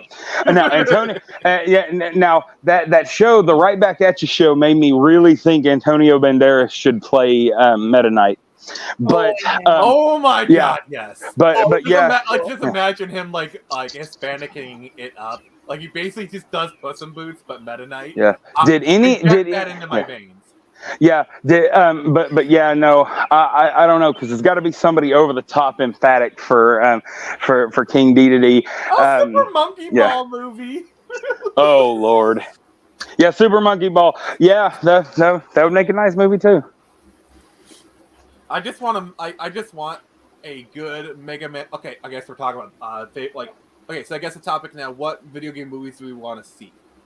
So for me, Mega Man X and Castlevania top my list. Yeah, Castlevania could really work. So the animated series is pretty good. I'm kind of excited for Nocturne. We're finally going into the Symphony of Night era, so that should be good. But a Mega Man X has such a good story; it would make a perfect movie.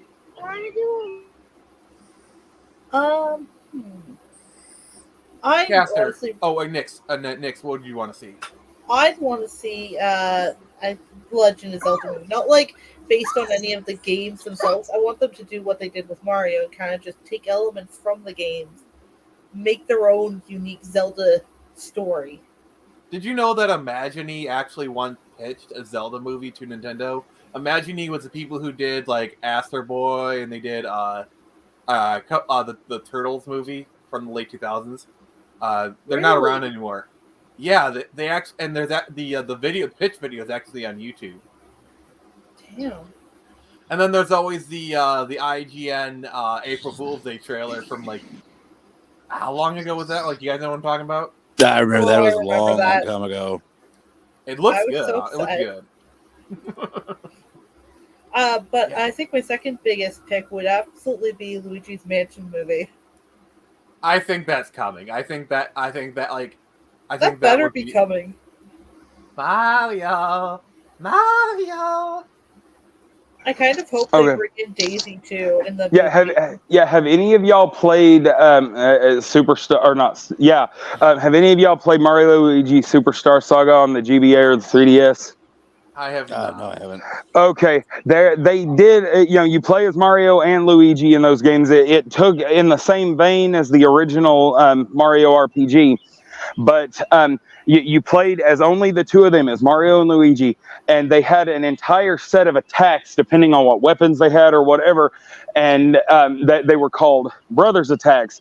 And my brother and I, we loved that game. It was a turn-based RPG.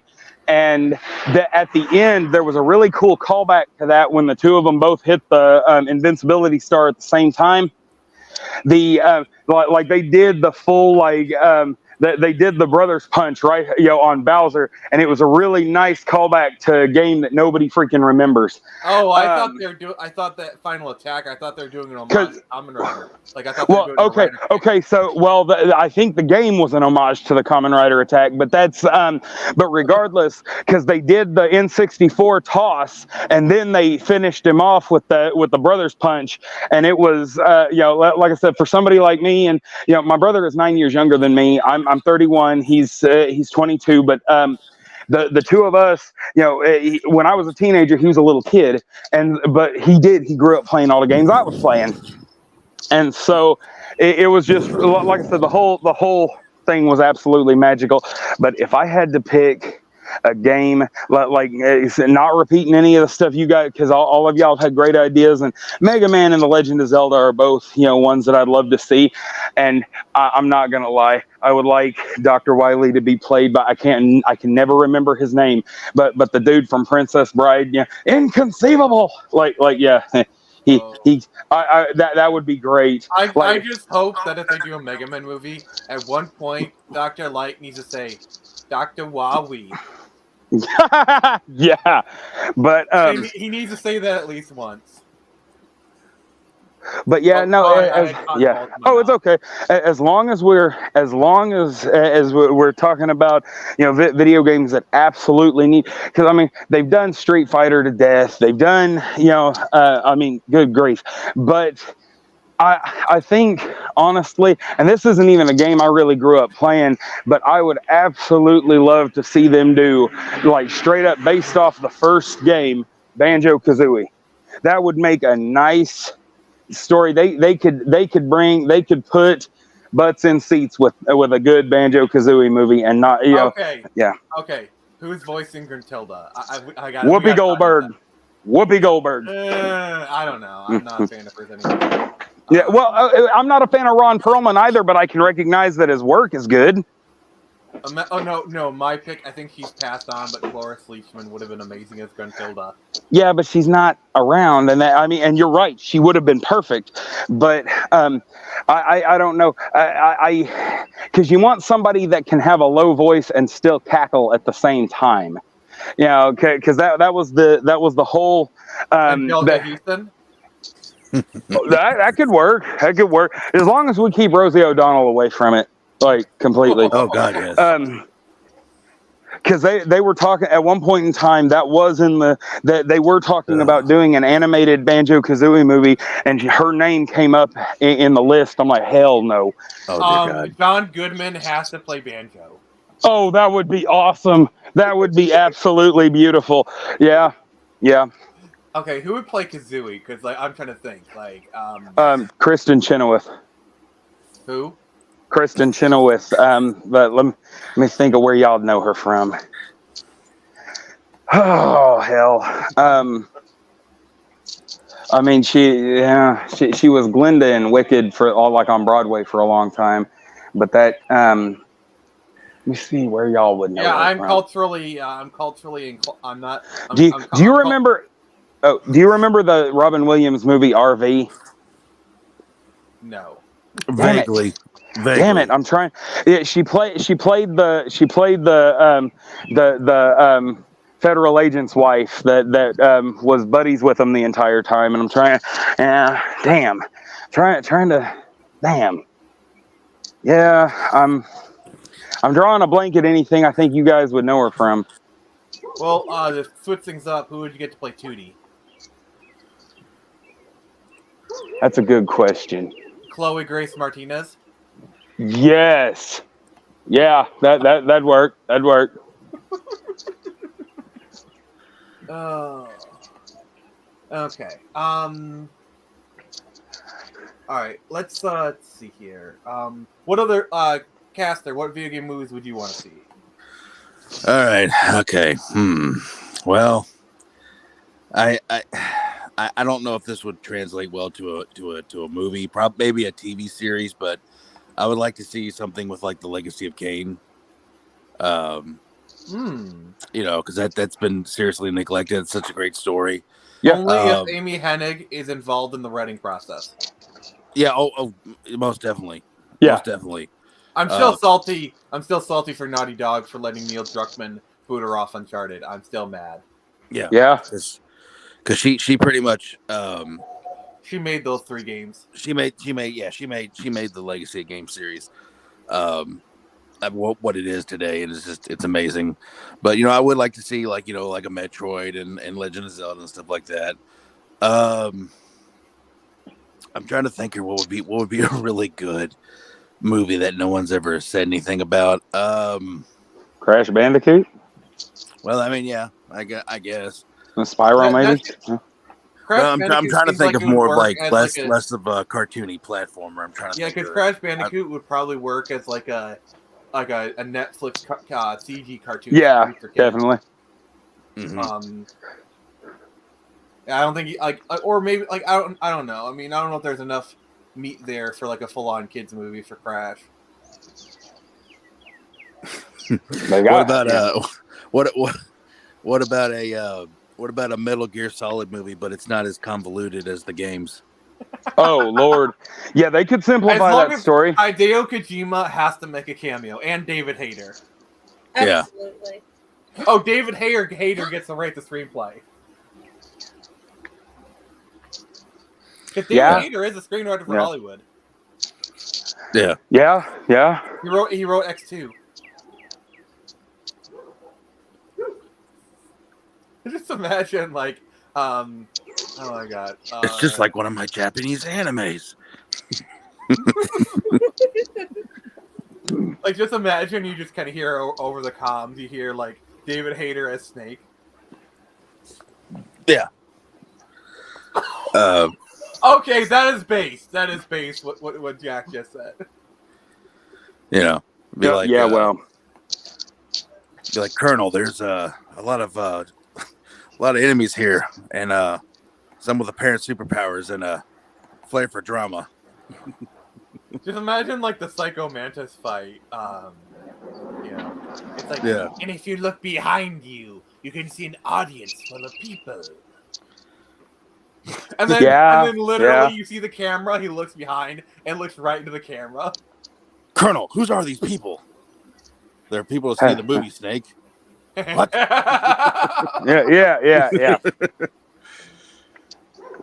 Especially, why is that one on the cell phone? And then you just see the person in front of you be like,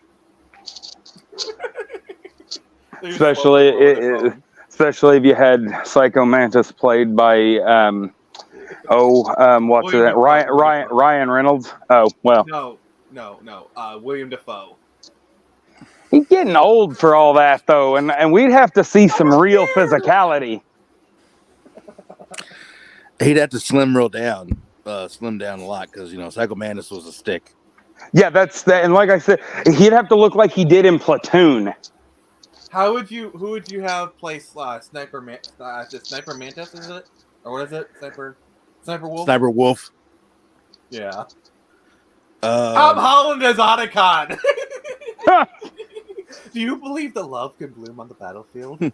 I want to see Tom Holland say that line. Yeah. I don't know why, but I'm thinking of like Scarlett Johansson as like Sniper Wolf. No, Scarlett Johansson is Meryl. Okay. Yeah, I can see that. But yeah, there just aren't a whole lot that they haven't done poorly at this point, though. Mm-hmm. Yeah, the last Mortal Kombat movie was actually pretty decent. It was okay. Yeah, I mean, having your main character, be the storyline equivalent as the mosquito from the walking stick in Jurassic Park was an odd choice. But other than that, I really didn't care for that last one. That's just me. I mean, the first Mortal Kombat movie is great, but it's basically just a rip-off of Enter the Dragon. Let's be honest. Yeah. Oh yeah. Second one is, well, we all know about that one, but yeah. Great soundtracks though. Mortal Kombat. Oh yeah. I'm sorry, but like my favorite moment in the recent movie was like to get over here and you hear the do. Like they actually bring that in for like the perfect moment. Yeah, they did. They did good with that. Oh, what are you gonna say next? I was gonna say, I was when they were releasing the latest Mortal Kombat game, I was a little disappointed the trailer didn't have that. That would have been like hyped. Mm-hmm. All right, so I've got it. The people that used to be in charge of Spike TV need to come together. That they need to get some of the show writers for Mansers and for the Man Show even, and they need to give us a Rumble Roses and a Dead or Alive Extreme Beach Volleyball movie. Oh my God! Can you imagine a deal? I'm pre-ordering tickets right now. Yeah. You know what I love? The best part about the Dead or Alive movie is they actually had them play volleyball. Yeah. Like, they actually paid homage to that. I love it. I'm just saying. You tell me that wouldn't make money. Oh, I want to see Absolutely. Imagine and it wouldn't even have to be. We're not talking anything X-rated. We're talking about just regular, gratuitous PG-13. And it would work. I mean, that was a Duke Nukem movie starring Tom Hardy. Tom Hardy could do it. If they went animated, they could have Patrick Warburton do it though. Yeah. No. Well, no. If they go animated, Arnold Schwarzenegger is voicing him. Yeah. Okay. I would rather go with Sylvester Stallone than Arnold though. Adrian! Yeah. I'm here to kick ass and chew bubble gum. I'm all out of bubble gum. No, yeah. Well, honestly, if they go animated, shake it, baby. They gotta have John St. John voice it just for the ultimate, Yeah. Who played him in the games? John St. John. Okay, yeah. Then I would just do that. That would work a lot better. Would absolutely. No. If it's gonna be voiced, it has to be Bruce Campbell. He could do it. Yeah. Because, like, I mean, if they were making a Duke Nukem movie in the 2000s, then yes, Bruce Campbell could play him. But now, not so much. And there needs to be a gratuitous use of balls of steel. Yes, and then he just holds up 2 balls of steel. Yeah. Have you ever seen the video where John St. John reads 50 Shades of Grey as I was about to mention that. Yeah, that is fucking hilarious. No. Okay, Now okay. I know what I'm doing tonight. Oh, I'm good. Let me look it up. Yeah, that's fucking hilarious. John St. John. I'll share it. It is so great. It is so great. All right. Full screen that. Okay. Yeah, and in the Cooking Mama movie, it could actually be a Trojan horse because they're secretly mining cryptocurrency. If you get the joke, you get the joke. Wait. I don't think I shared audio. So. Yeah. Odds are 3-1. It gets called Cooking MILF movie at least 5 times that across major YouTube channels. All right, you guys ready? Yeah. Voice form? Yeah, that is actually my title. Voice form the internet. Oh. Voice cam girl. Oh, that's the same thing. Curtis has been drinking, folks. Let's hear it for Curtis. Let's hear it for Curtis. We got a nervous start. We love this guy. All right. Get off the bed. Stand over here. He points to beside the bed and I scramble up and off in double time. He stares intently down at me, his eyes glittering with promise. Trust me? He asks. I nod. He holds out his hand and in his palm are 2 shiny silver balls linked with a thick black thread.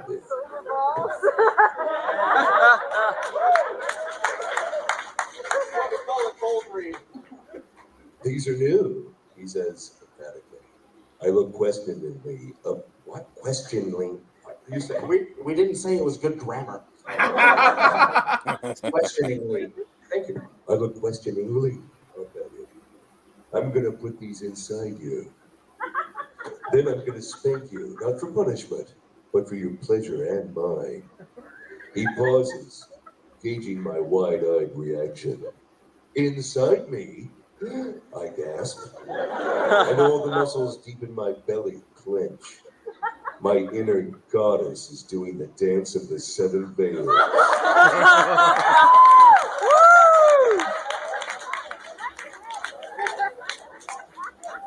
I have to do the next line.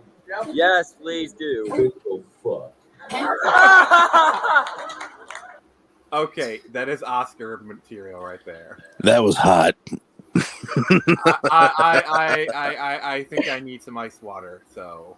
Oh yeah, I need to cool down after that one. Nix, are you okay over there? I don't know. Do we need to let you go so you can take care of some stuff? It's like being scared and aroused at the same time. Scaroused. I have the oddest boner right now. Oh, I'm sorry. It's so much fun. He was a good sport about it. Oh yeah. I want to meet John St. John one day. He seems just so much fun. So, you want to say something? I was gonna say, back on the topic of potential game movies, I think Skyrim or Dragon Age would make for some pretty great movies. Yeah. Like, just going off of the main story of Skyrim alone. I could see that. Who plays Lydia? Oh. And by the way, if Lydia does not say, "I'm sworn to carry your burdens," at least once, I will burn down the movie theater.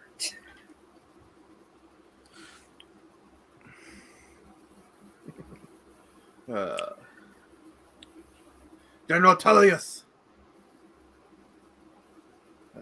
So, anything else you guys want to say, or do you think we should wrap it up? I actually, I was going to mention earlier, one of the things I liked about the Mario movie, they made Bowser's minions actually kind of threatening to a degree. Yeah, And I like that. The moment he came out with that blue shell, like the wings, the blue shell, we're all like, oh god, no. We all knew what was about to happen. Actual panic moment. We're like, oh fuck. Yeah, No. all of our repressed PTSD just came out at once. Like, oh fuck! Just when I got first place again. Yeah, like everybody who's played Mario Kart was like, oh shit.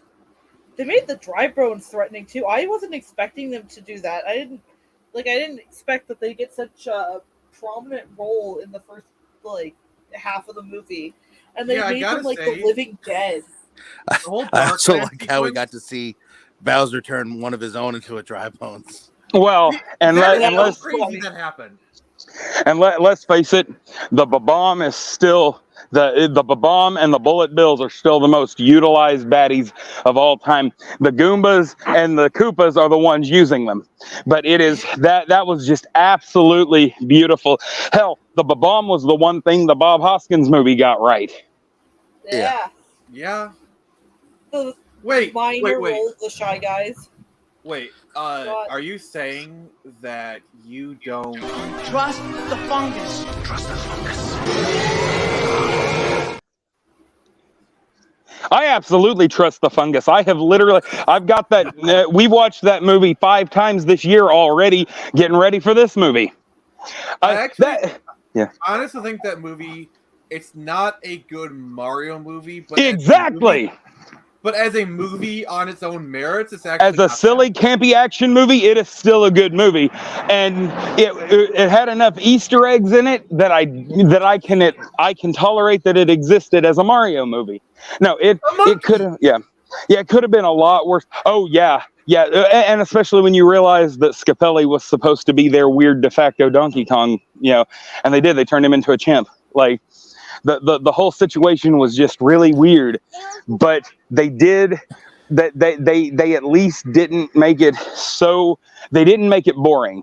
It was so terrible that it still is remembered, and that I like people who always complain about bad movies.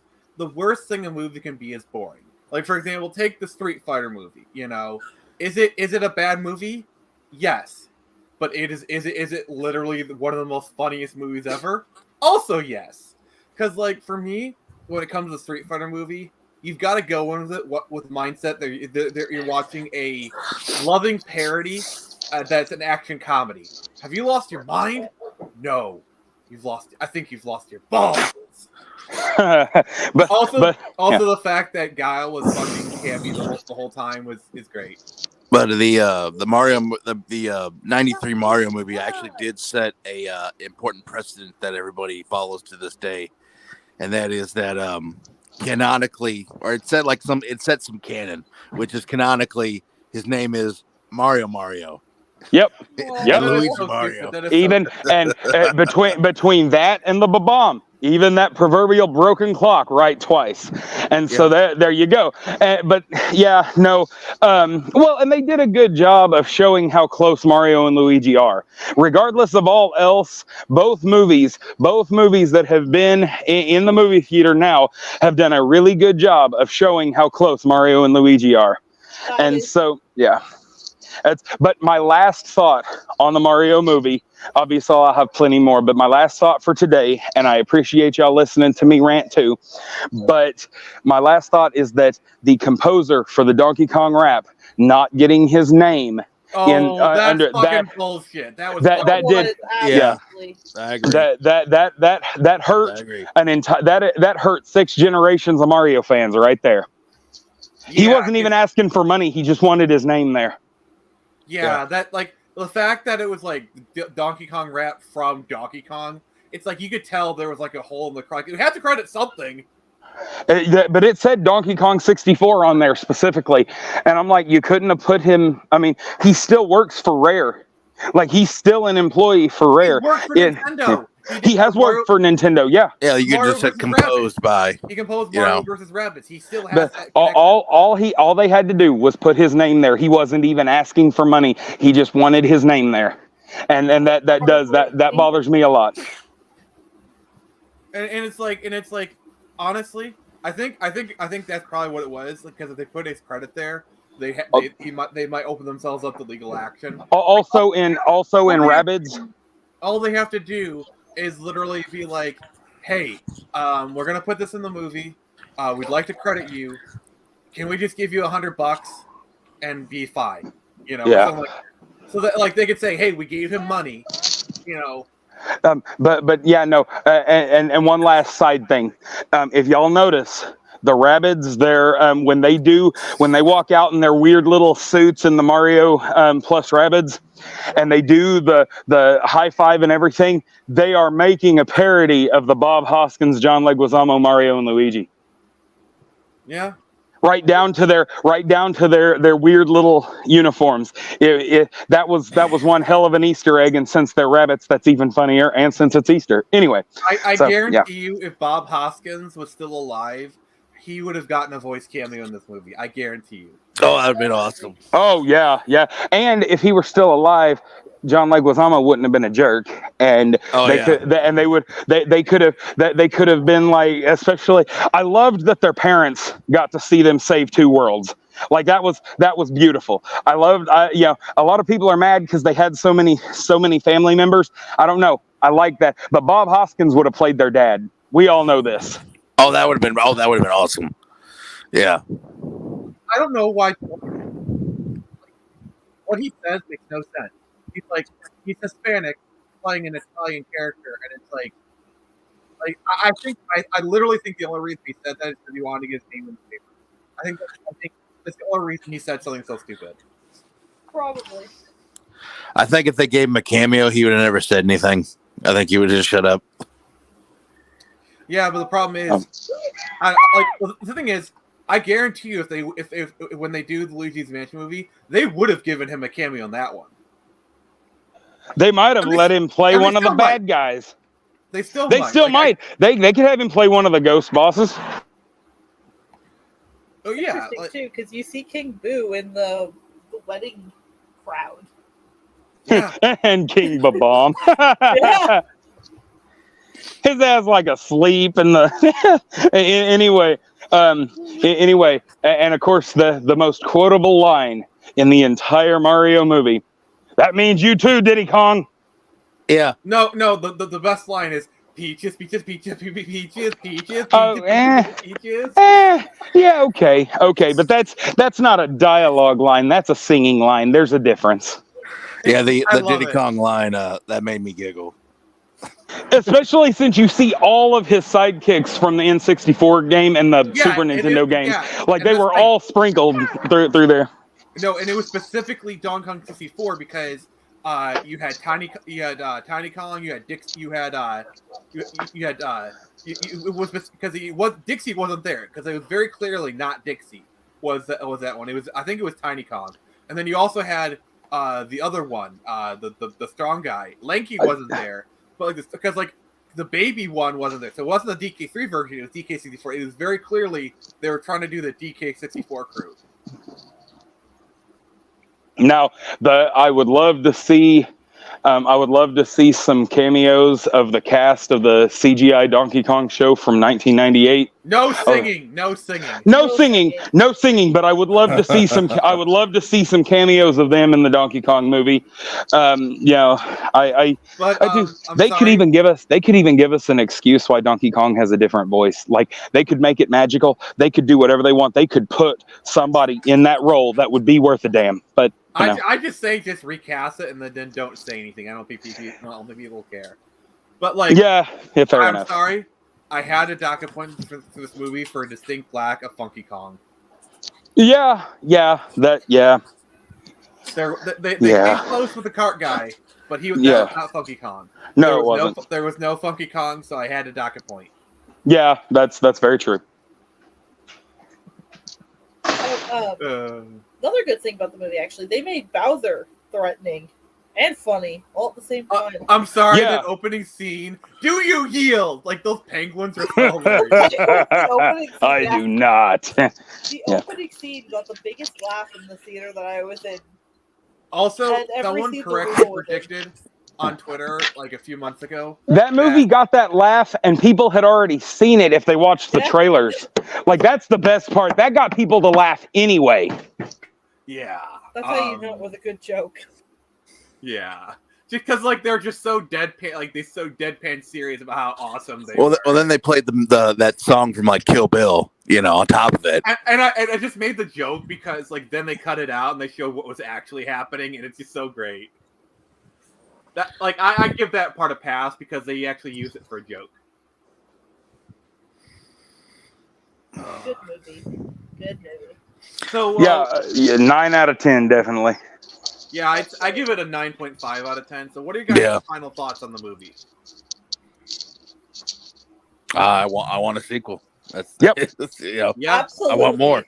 Like I left the theater wanting more, and that's what it should always be. Expand the universe. So Give us Daisy at some point, Rosalina. And somebody get that little star some Zoloft. I do think Galaxy is going to come because they had the Luma, and they also said like, Pete specifically said like a lot of galaxies out there. Yeah. Well, and let's face it, this mixed like 8 different games. So the next 3 movies probably will too. But there has to be 3. There has to be 3 more. They have to get to 4 because we need to see the Game Boy games represented. We need to see the real Super Mario Brothers 2 represented. We need to see a real poison mushroom as well. I want Yoshi. Yeah, definitely. Y'all did stay for the end credits, right? No. Y'all, at the very end.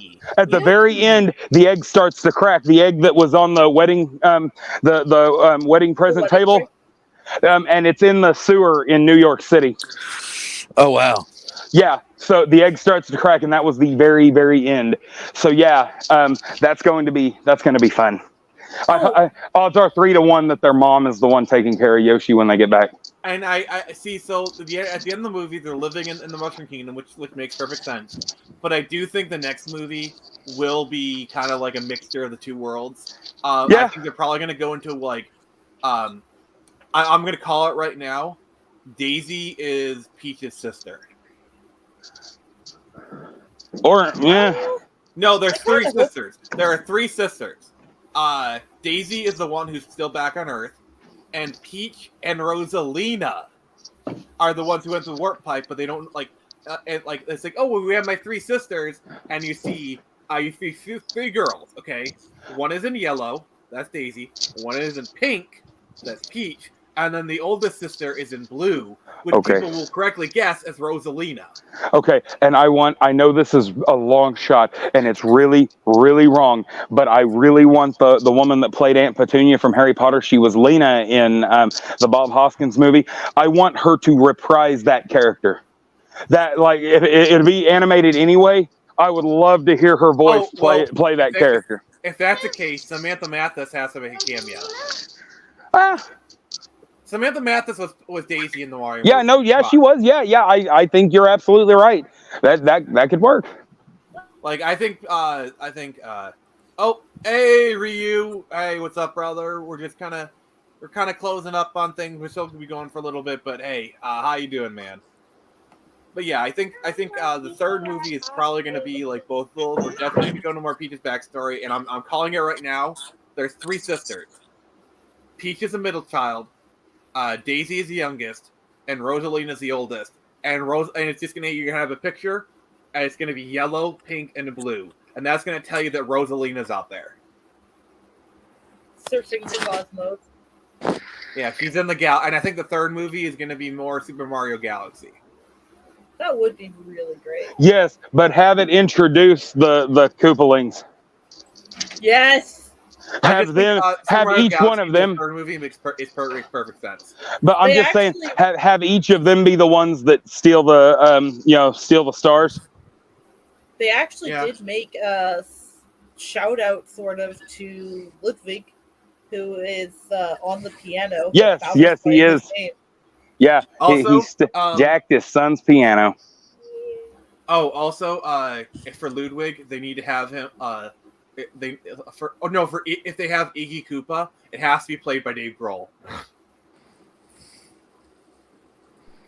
You know, because he's the one named after Iggy Pop. Yeah. I can see that. Wasn't he the one that just died? No, that was the drummer of Foo Fighters. That was. Okay. Sorry. Yeah. Oh, thank God. Yeah. Okay. All right. I mean, I'm sad that the drummer died, but I'm saying Taylor Hawkins is his name. Rest in peace. Yeah. And that did y'all see the tribute to that where his son got to play with the band? That kid was drumming like his heart, like his father. Like he did. He just that was absolutely beautiful. You know the most like heartwarming part of that was like Dave Grohl was like constantly looking back and checking on him. Like that was so yeah. Oh, the whole band cares about his family. They've all, they've been seen. The leeches, TMZ. They've taken pictures of them, of the different band members, even when they're not like on tours and stuff, going and checking on his family in person. That was absolutely sweet. That kid, if he wants to, he can be a drummer in any band he wants. He's got the talent and he's got the prestige. Like what band wouldn't love to have the son of the Foo Fighters drummer? And he's got the talent too. So. I'll say this though: after Avenged Sevenfold's drummer, and now the Foo Fighters, somebody needs to protect R.J. Hale with their life, like the drummer from Hailstorm. Because that got my back. I got something up my sleeve. Don't worry. Yeah. It was kind of like after Robin Williams and Bob Hoskins both passed. I was thinking somebody needs to get to Dante Bosco and Julia Roberts stat, because the cast of Hook is like dropping like flies. For me, the thing that really hit me was you had Chris Cornell die. Then a year later, Chester Bennington passed away. Yeah, that was really bad. I'm a huge Linkin Park fan, and I just gotta say this: the stuff that Mike Shinoda is saying, like new metal, toxic, bitch, that's the genre that raised you. Shut the fuck up. See, that's my problem. He can have those opinions, but lashing out at his fan base is where I draw the line. You never attack the people who literally who literally pay your way. Like I hate it when you have these artists where they come up, they get popular, and then they totally insult the very people who made them famous in the first place. And only the real fans even knew his name before he started running his mouth. See, that's the thing. He, with the 20-year anniversary of Meteora and the release, of the unreleased song and all that, which I still think was made by AI, but that's not the point. The point is that he chooses now on the back of his dead band member to start running his mouth and attacking their fans. Yeah. This is tasteless, but not our topic today. So I'm gonna stop. Yeah, I mean, Bubba, I can have you on the Friday Night Frenzy this week, and we can talk about it then. I might have a prior engagement that night. I have another. I'll let you know. I have another stream that I'm a regular on. All right. So before we go off, we need to kind of pay bills a little bit. So first off, I wanted to kind of give a shout out to the campaign that I currently got going on. So my comic, Current Samurai, is currently in sign-up phase. So if you all could give that a follow, I would appreciate it. We're closing on 20 follows. It's going to be really good. That's going to be dropping May 5th. May the 5th be with us all. And yeah. And then we'll be doing the Friday Night Frenzy this Friday. Each and every one of you are invited on the show if you want to come on and kind of talk crap. But yeah, anything else you guys want me to give a shout out? Any promo you want me to give? No, I think I'm pretty good. Nix, anything else you want to say? Final thoughts? One thing. We've missed an Easter egg, actually, when we were talking Easter eggs. Okay. When they're going down into the warp pipe, it says World 12 on it. Oh. It's a blinking missing thing. I thought it said 1-2. I thought it said World 1-2. Like level 2. I didn't even see it. So I did see that, but yeah. Now we've all it's settled. We all have to go rewatch the movie. Yeah, I saw it when I first watched the movie, and I was like, "Is that a reference to one of the biggest cheats, quote unquote, you can do in the Mario games, or like. Because I remember everyone talks about the warp pipe on World 12 or whatever. I will say though, one Easter egg I did like was, and I guess it wasn't really like that much of an Easter egg, but when they do their first course, quote unquote, when they're running through the city to get to their first job, when they stop, they stop in front of Coffee Castle or Coffee. Yes, like and he does. He hits the Yeah, that was very clear an homage to level. That's more of like a setup kind of payoff kind of thing. Which made now that you mention it makes less sense that he wasn't able to do the obstacle course right away. But yeah. So, guys, thank you for stopping by, and also I want to take this time to announce I will be doing a live stream for Power Rangers Once and Always on 420. The lovely day. And so that'll be cool. And then you want to join me on Friday at Frenzy? We got the Super Sister Brothers coming out on Wednesday. Thank you, everyone. And as always, I can only show you the door. You're the ones to walk through it.